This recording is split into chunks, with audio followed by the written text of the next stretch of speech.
1310 WICH with Fishing Today. Whether it's in the ocean, on the pond, in the stream, or off the dock, it's all about fishing. Let's join Jesse Roach with Fishing Today on 1310 WICH. Good morning, everyone. Welcome to another edition of Fishing Today on WICH. Rick Joseph on the other side of the glass. Good morning. Good morning. How are you today? All right, and some great fishing weather lately. Yeah, great weather for anything lately. It's been beautiful. We'll take that, right? Yeah, as we get deeper into the striper season, and good luck to everyone if you're listening out there. And fluke till you puke going on till 1 p.m. today. And all sorts of anglers from kayakers to boaters out there on the waters, and as they try to win the big fluke tournament in our area going on. And we also have some events to talk about, fishing report, and the DEEP coming in with a few bits of more news and a hearing and fluke striper regulations over there in Rhode Island. And we'll talk about that as well. Also, safety, as it has been an issue the last couple of weeks over in Hammonasset. It's a tragedy over there, and some being rescued in New London. And there's just a lot going on, and a lot of people not paying attention to some of the winds and conditions out there. So we'll talk about that as well. Yeah, brutal winds last weekend. It was very windy out there. Yes, and people ultimately paid the price for it, but we'll talk about that as well. But first, we'll get into some weather and some news. All right, talking about the safe harbor policy. It is the policy of the Department of Energy and Environmental Protection to provide safe harbor to any commercial fishing vessel facing unsafe conditions at sea, and to prevent the waste of edible seafood in their possession. This policy shall apply to any commercial fishing vessel in need of safe harbor and in possession of regulated species such as fish, lobsters, and sea scallops, but not authorized to possess or land such species in Connecticut. And they include mechanical breakdown, unsafe weather conditions, loss of essential equipment, or a medical emergency. Vessels forced to remain at port for an extended period due to an unavoidable prolonged unsafe condition may request the commissioner to authorize the offloading of regulated species, provided that the quantity of state quota managed species exceeding the prevailing Connecticut trip limit be enforced. So such forfeited fish shall be sold and proceeds donated to a Connecticut food bank or charity. Striped bass possession in Rhode Island state waters. Anglers are advised that the state of Rhode Island has adopted the following regulations pertaining to striped bass. These regulations apply to all Rhode Island state lands and waters, including the waters around Block Island. Any person recreationally harvesting a striped bass 34 inches or longer shall have the time to harvest, have the right pectoral fin removed at a point as close to the body of the fish as possible. What's that about? Well, basically, to separate the commercial fishermen from the recreational fishermen, you take off the right pectoral fin, so it is known to ENCON police or officials that you're not illegally selling them for commercial use. And therefore the removal of the right pectoral fin to identify between commercial and recreational fishermen. Oh, all right. And striped bass finning. No licensed fish or shellfish dealer may provide or may purchase and or offer for sale any striped bass where the entire right pectoral fin has been removed. Connecticut anglers fishing in or transporting Rhode Island transitioning Rhode Island state waters and in possession of striped bass at least 34 inches total length need to comply with this regulation. That's interesting. I wasn't aware of that one. Also, public hearing.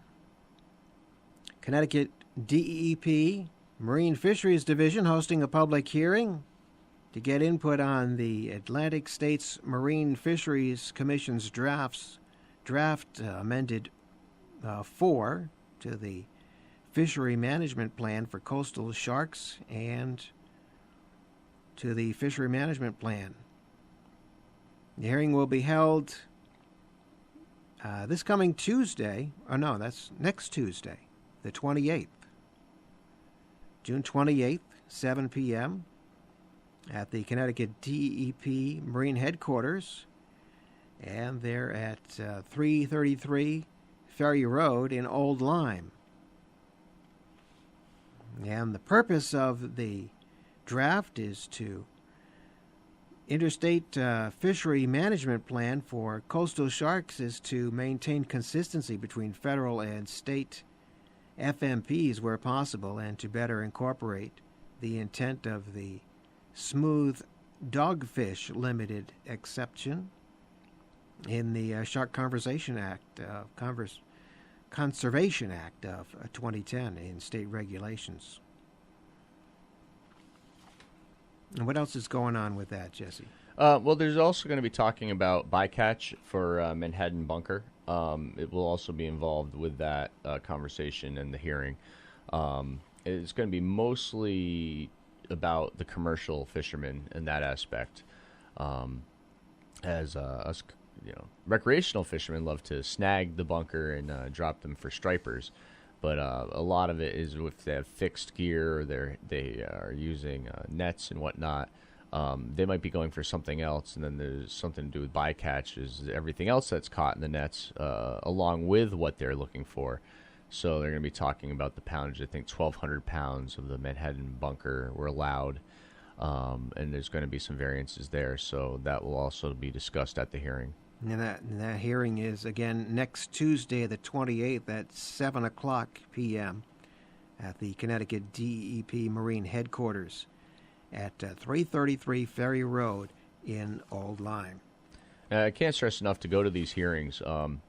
It's best to be informed, and then these help shape our laws. I mean, they do take what we as commercial, we as recreational fishermen and commercial anglers alike, they take what is said seriously, and I was at a hearing for the black sea bass re-regulation, which is now May 1st through December 31st, with went up an inch to 15 inches, and it's a 5 catch all year long, or all season long, I should say.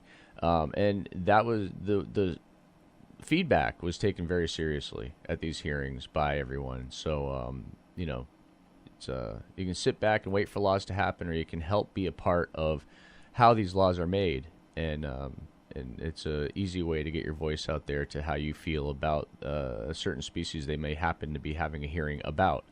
I think this next round is mostly for commercial fishing, but maybe there's even conservation-minded people who have something to say about the commercial fishing in our area. So just always a great thing to attend these meetings. Mm-hmm. All right, and the marine forecast for today, south winds around 5 knots, seas 1 foot or less. So very nice out there on the water as well today. Then tonight, south winds around 5 knots, seas at 1 foot or less again. And tomorrow, south wind 5 to 10 knots, seas at 1 foot or less. Tomorrow night, south wind 5 to 10 knots, seas at 1 foot or less. So we're going to stay calm right through the weekend. Barometric pressure is at 30.99 and holding. Tides, Old Saybrook high tide at 10:12 this morning and low at 4:01 this afternoon. In New London, high tide coming up shortly at 8:55 this morning and low at 3:02 this afternoon. And the water temperature out on the Sound up to 61 degrees now. All right, warming up out there, yes. And for all the species to be looking for, including the summer fluke and the sea bass. It'll pick up as the temperatures progress. One note that's happening for our Father's Day, June 19th, is tomorrow, and Saturday, August 13th, free fishing license day. So you can cast forward and take someone fishing. One of our 2 free fishing license days available, again, June 19th and Saturday, August 13th. and that goes for both fresh and salt water. There's also a fishing event at Fort Trumbull at the State Park on August 13th, too. And anyone can obtain a free one-day fishing license to fish of these days, and the free one-day license for June 19th, 2016 is available now through our convenient online, well, not our, I'm reading the DEP's paper here, sportsman licensing system, now mobile-friendly, too, and you can do that online. And licenses for August 13th date will be available starting on July 27th. So you can go to the site, you can print it out. You don't just go for free. You can't just go and it's not like that. You do actually have to register as a free license. It's just there's just no cost for it. So that's a pretty cool thing right there. So when we get back, we'll do the fishing report. We've got some events going on, and also we'll talk about what happened off Hammonasset and what's just becoming all too common of a story, you know, between Stonington there, where the guy and his son were fishing, to girls swimming in New London had to get rescued, to what happened over there in Hammonasset. We'll get into all of that on Fishing Today on WICH right after this. Think you're fat? You might just be bloated. Find out by calling now for a free trial of Newbiotics, the new breakthrough that flattens bloated bellies fast. For a free trial, call 1-800-969-3694. Strict limit of 1 per household. I used to be plagued by potbelly and constant bloating. After taking Newbiotics, my belly flattened and continues to get flatter. My sense of bloating and discomfort is gone. If you've got a big belly, you might not be fat. You might just be bloated. Newbiotics is scientifically formulated with natural ingredients to flatten bloated bellies fast by cleansing pounds of rotting food and toxic sludge from your body. It even combats periodic heartburn and acid reflux. If your belly flattening results are too dramatic, simply reduce use to every other day. Think you might be bloated? See how much flatter Newbiotics makes your belly. But hurry, call now for details while we're still giving it away for free. 1-800-969-3694. That's 1-800-969-3694. 1-800-969-3694.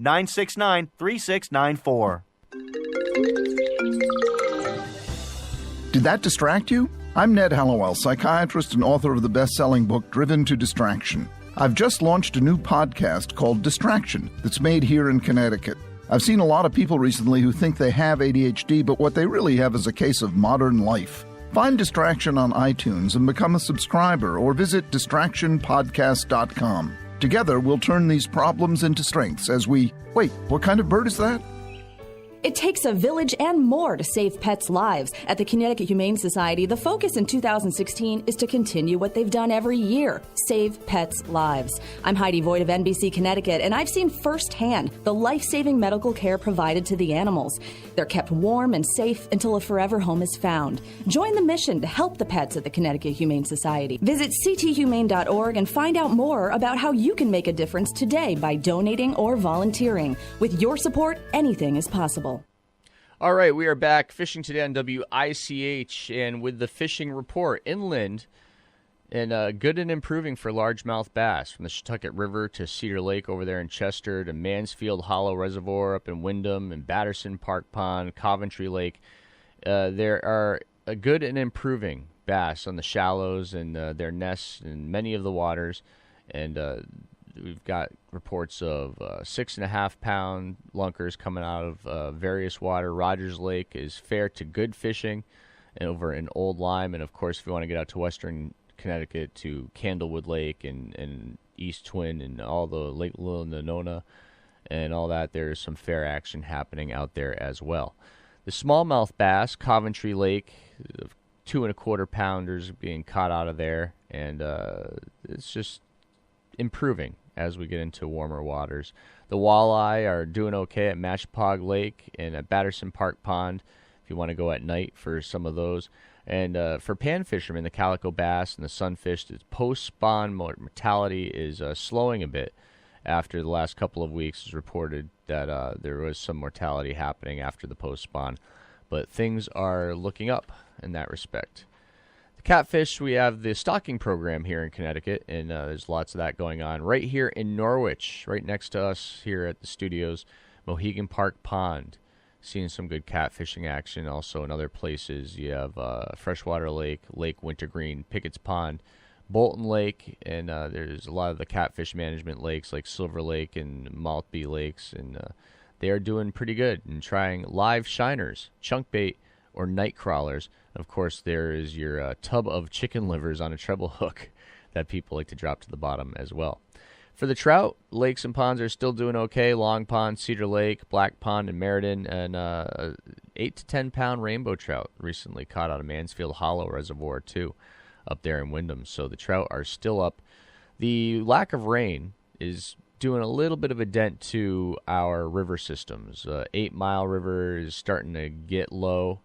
Not hearing much about catches out of the 8 Mile anymore. Salmon River is doing okay. Yantic River, trout management area. Salmon River, trout management area. Also Hammonasset River and Pequannock Rivers are still doing okay as well.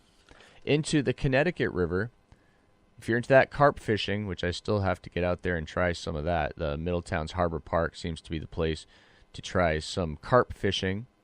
And Mattabasset River are also holding some mid-sized carp, and pre-baiting your select site is a great way to do it. Some people throw chum out there, essentially, for the carp, and then fish after they're chumming. And the barbless hooks work to allow anglers to catch and release, as carp aren't really something you keep.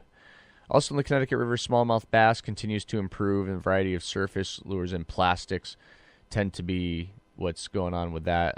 Jigging, creature baits in low to clear water is also something that people are liking to do on the Connecticut River. Of course, stripers are out and about still, with the bunker holding up in the river systems, which tends to keep the stripers around before they head out to the Sound, which they are too. They're out there, and we'll talk about that with the Marine Fishing Report. But so still some luck with the stripers out there on the Connecticut River. Out into the Sound, overall, striped bass is doing very good, from 45 to 61 inches reported for catches, dusk and dawn prime times for that, and the reefs and rip areas, and the low coastal tidal rivers, and live lining eels, of course, bunker, as we talked about, and hickory shad have been the ticket to go live. I like to do plastics too, though. If you do, you're not going out there and snagging bunker, or you don't want to deal with eels, you can always use a long, like 10-inch plastic, and then attach that to a half-ounce jig. And then when you see the schools of bunker, you can drop it right underneath. You just have that weight on there, and then drop it right to the bottom and bounce it around, almost like you're jigging for a fluke. And some of the big stripers are hanging out underneath all those big balls of bait fish. Bluefish is improving too, as we're starting to spread around. I know I got bit off in the Connecticut River last night. I was fishing with a plastic, and it just felt a bump and reeled it in, and half my plastic was gone. So the bluefish are spreading out also around Jordan Cove, not just for the outflow anymore. You can actually get some bluefish schools running around all through the Bay Area in there. Also the Race, Plum Gut, Sluice Way, Gardner's Bay, Peconic Bays, and North Shore, Long Island, also doing pretty well with the blue fishing. The summer flounder also improving with warming water temperatures, as the average Long Island Sound temperature is about 65 now. So mostly the deep water for the fluke, but they are starting to move in and getting some reports of some good fishing off our local points, and especially along edges of, let's say, canals and, well, not canals, but basically where you get the drop-offs has been pretty good.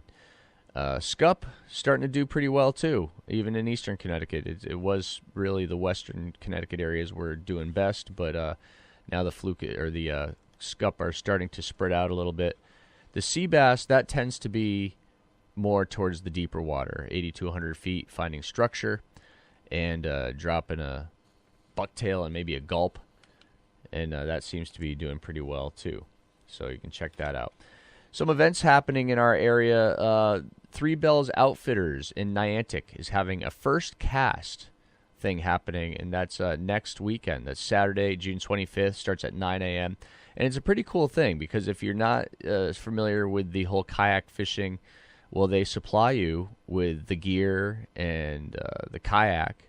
They also will give you lunch, too, and they'll take you out, and they're going out to, I believe, Gorton Pond over in East Lyme, and you can check out all the different kayaks and with the gear and whatnot, and it's $100 to do that. You can call for more information at 860-691-3001. That's 860-691-3001. And you can also go to 3bellsoutfitters.com. If you're interested and you haven't been out there in a kayak and you want to try the fishing experience, well, the Hobie fishing team will be on hand also to help you along and to give you some good tips and pointers. And that is the first cast happening Saturday, June 25th, 9 a.m. You can go to 3bellsoutfitters.com, 860-691-3001. And the location is 113 Oswegatchie Hills Road, and that is in Niantic. All right, we're going to take one more break, but we'll be back, and we'll talk about these tragedies happening really throughout the area, and people not being prepared to go out there for their trip out on the water, and we'll talk about that when we come back. You know, I've been burned before. Thought I'd found the one for me, the one who would take care of me for the rest of my life. But they changed. They started to ask for more money, started finding things to fix. So I broke up with my mechanic, and I turned to Laurel Hill Automotive and Tire. And let me tell you, I can happily trust the mechanics again. Connecticut, you heard it was a time for a change, and you responded. Thank you for trusting Laurel Hill Automotive and Tire with you and your family's vehicles. As a reward for your trust, Laurel Hill Automotive and Tire is throwing a community appreciation bash on June 25th. Bring the whole family down for hot dogs, a dunk tank, face painting, and so much more. So come back to where it all began. Laurel Hill Automotive and Tire, home to the brand new state-of-the-art alignment equipment, where front-end alignments start at just $59.99. Come to Laurel Hill Automotive and Tire and let us help you today. 315 Laurel Hill Avenue in Norwich. Call 860-889-7304 or visit laurelhillauto.com to learn more. You're on the hill, and we're on the level. 315 Laurel Hill Avenue, Norwich, Connecticut. Father's Day in the garage from Advance Auto Parts. Today, we're going to do something nice for Dad and change his car's oil. Again. Awesome. Can I pour the oil on the engine? It goes in the engine, not on it. And sure, sweetheart, I got 5 quarts of Valvoline Full Synthetic High Mileage with Premium Filter for just $29.99. How come? With MaxLife technology, Dad's old car will be better protected and run longer. Why doesn't Dad just get a new car? Because Grandpa gave him this car. Advance Auto Parts. Let's get you back on the road. See store for details. Here comes your appraisal. He's going to want to play hardball. But you're the Fairview Semi-Competitive Softball League MVP, and we're not talking slow pitch. You're used to the heat. So when he holds your feet to the fire, you tell him you need time to think about it. Okay, here's your offer. No pressure. It's good for 7 days at any CarMax. 7 days? That's a curveball. Say something. You're staring. Forget what you heard about selling your car. Get a free appraisal in as little as 30 minutes. Good for 7 days. No hassle, no pressure. CarMax. Visit thenewcarmax.com today. All right, we are back fishing today on WICH every Saturday morning at 8:30, and you can also check out our podcast. And that is if you go to WICH.com, you click on the Fishing Today page, and there are links there to the podcast, also links to the DEEP and other sites that you may find of value to your fishing day. And into the safety stuff going on. I mean, 2 men are dead, a woman and her 8-year-old daughter in the hospital after something went wrong during a boat trip off Meggs Point at Hammonasset in Madison. And 4 people set out in a kayak and paddleboard sometime Sunday evening, according to officials from the State Department of Energy and Environmental Protection. The woman and the girl were found on a beach in Southold, Long Island. They made it all the way across after a neighbor heard yells from the beach at 3:43 a.m. on Monday, and they were out in the water quite a long time. Police from Southold, New York, identified the mother and the girl as 26-year-old Delfina Reynoso and 8-year-old daughter, both from Hartford. And about a quarter mile away, authorities found Abdias Ventura, 30, of Hartford, and pronounced him dead on the scene. Wind and the tide had pushed the kayak and paddleboard offshore around 9 p.m., according to Southold police. The other man with the group of Ferdinand Lagos, 39, of Manchester, was missing, and officials said they found the body matching his description around noon in Gardner's Bay, a short distance from Southold, according to DEEP. Delfina Reynoso and her daughter were taken to Eastern Long Island Hospital, and after being treated for hypothermia, they're both in stable condition. And it was too windy to be out there in a kayak, and it really was. I mean, I went down to the Connecticut River from my house to just check it out, and it just wasn't worth it. And when you have a north wind blowing up to 30, with the outgoing tide, it'll just take you. And, people don't take that seriously all too often. I know a lot of people who go fishing a lot, they will, read the reports, check out everything. I think there was even a small craft advisory that day. So if you're paddleboarding, if you're in a kayak, it's really not the thing to do to challenge nature like that. I mean, even if you're in a cove and you start off in a cove, you may think, oh, this isn't so bad. And you might even set off before the tide really starts ripping. But I can tell you firsthand, being in a kayak and an experienced kayaker, that even in the Connecticut River, if the tide is incoming, then it'll hold you and you think, oh, this is fine. But especially in a moon phase, like a new moon phase or a full moon phase, when it just rips. And once the tide starts going, you can be in a real fight to get back to where you need to be. And especially if you're paddling upriver in an outgoing tide and the river's coming out. I mean, I've sat there and watched the same house next to me for about 10 minutes as I'm paddling. But you get a cramp, anything goes wrong that way, you could be in a real predicament. And what I would recommend is to get to shore as fast as possible. No matter where you are, even if it's not familiar to you, it's going to get real unfamiliar to you if you continue and then you get sucked out with the tide. So I just get to a place that is safe, a little cove right on shore. And the things you can bring with you are imperative as well, like a VHF radio. They're between $60 and upwards around $200 to $300, and you can get the Coast Guard channels on that. You can also, if you're out with other people, it's good for everyone to have one and tune into the same channel.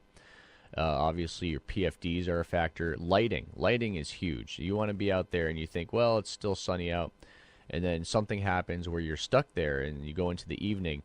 Well, there's a lot of boat traffic this time of year with the summer coming around and the striper fishing out there and the fluke and the sea bass and everything else. Well, if they don't see you, that could be a real tragedy in the making. And then having a light on a pole is especially good because if there's waves out there, they might not even see your kayak or your paddleboard. You might just be yourself sticking above the waves.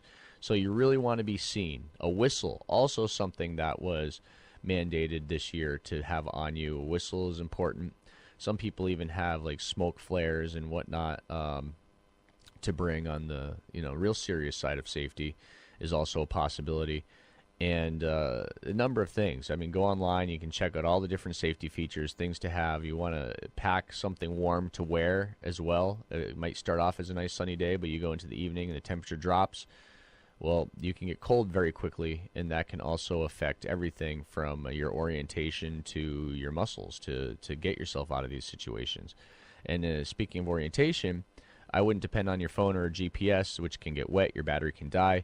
You might want to also have a compass on you, and especially if fog rolls in where you're not sure what east and west, north and south are, you want to have a handheld compass to help you get to a shore near you if you happen to be into these situations. So we really am just sick of hearing all these stories. There's a girl in New London that had to be rescued who got swept out in a strong current. You had the father and son where the boat capsized over in North Stonington. So even if we get warmer weather and the water seems to be a little warmer, you can lose your body temperature very quickly if you're treading water and you lose contact with your boat and you can't get to safety right away.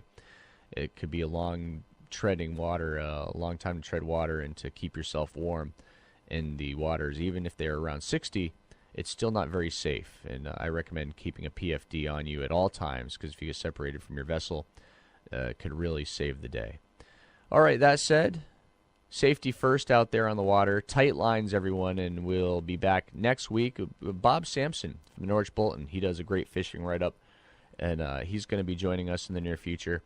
Also, we're going to try to get Joe Dorio in, and he's the current Striper Cup champ and the two seasons defending. I know I talked to him on the overnight, and he was out there really putting on the inches for the Striper Cup tournament. And also, we'll talk about some other tournaments coming up in our area. So, tight lines, everyone. Have a great week. Enjoy the weather. We'll be back with you next Saturday, 8:30 a.m. right here, Fishing Today on WICH. And check out our podcast at WICH.com on the fishing page. Have a great week.